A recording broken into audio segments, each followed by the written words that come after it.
আজ 11 ফেব্রুয়ারি বুধবার। পঞ্জিকা অনুসারে আজ মা কৃষ্ণা নবমী তিথি। মেষ, বৃষ ও মিথুন রাশির জাতকদের ভাগ্যে আজ কি আছে জেনে নিন।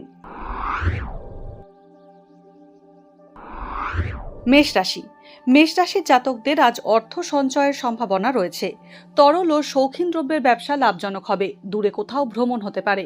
যৌথ ও অংশীদারি ব্যবসা শুরু করতে পারেন। পেশাগত শিক্ষায় সাফল্য আসবে। শারীরিক রোগ ভোগের মাত্রা বাড়বে। বৃষ রাশি। মায়ের শরীর স্বাস্থ্য নিয়ে উদ্বেগ বাড়তে পারে বৃষ রাশির জাতকদের। যা আপনার পাওনা তা পেতে দেরি হতে পারে। কর্মক্ষেত্রে পদোন্নতির সম্ভাবনা রয়েছে। প্রভাবশালী ব্যক্তির সান্নিধ্যে সুফল পেতে পারেন। অযোগ্য ব্যক্তিকে অর্থ সাহায্য করলে সমস্যায় পড়বেন। মিথুন রাশি। অসংলগ্ন কথাবার্তায় শত্রুতা বাড়বে। ভাই বোনের সঙ্গে বিরোধ বাড়তে পারে। সর্দি ও ঠান্ডা লাগার সমস্যায় আজ কষ্ট পেতে পারেন। নির্ভরযোগ্য স্থানে আজ কাজের সুযোগ পেতে পারেন মিথুন রাশির জাতকরা। উচ্চশিক্ষার কারণে বিদেশ যাত্রা হতে পারে।